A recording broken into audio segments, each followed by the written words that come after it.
Yeah, hi, I'm Holger. We are here in my studio,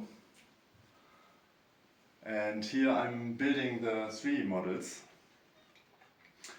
And 2 weeks ago we were diving on this wooden shipwreck. It was the wooden shipwreck of the Swedish warship Birger Jarl. It was a frigate, and it was built in 1808 and it sank 1813. And on this model, which I did by photogrammetry and 3D printing, I want to show you all the details. So let's start.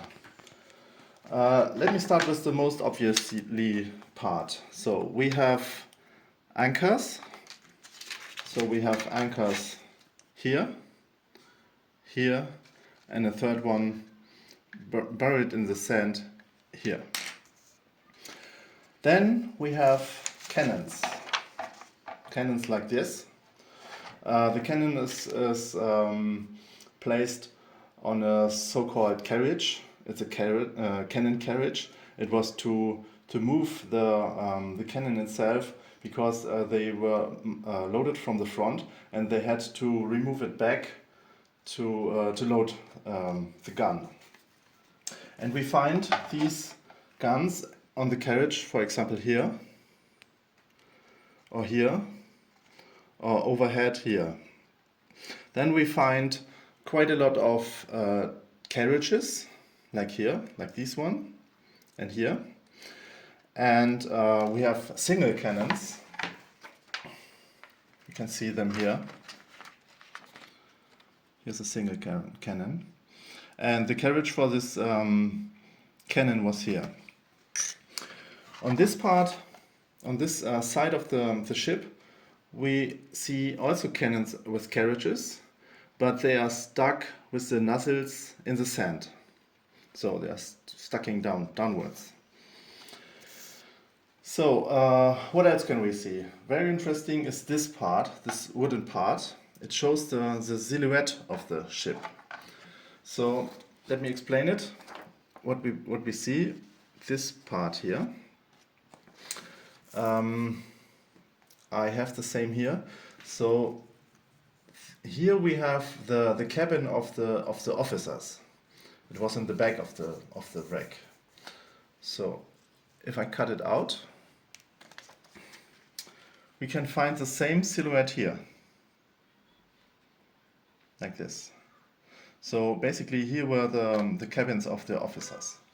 And also very interesting, here we have the holes where the cannons look through, and some of the cannons still are looking through these holes. You can see here, it's looking through this hole, this is looking through this hole, this is almost looking through this hole, and these were the holes where the cannons were looking through this wall. We have the same on the other side, so the same, and the cannons also were looking through these walls, and that's the reason why they were turned over now. So what else do we have? We have in the back we have the rudder blade. It's for steering the ship, and the rudder blade we have here. You can clearly see this huge rudder blade. The dimension is 6 meters from here to there. Then we have here the aft part of the ship. This was the bottom plate basically. It's like this area here, and here we have the so-called stern post.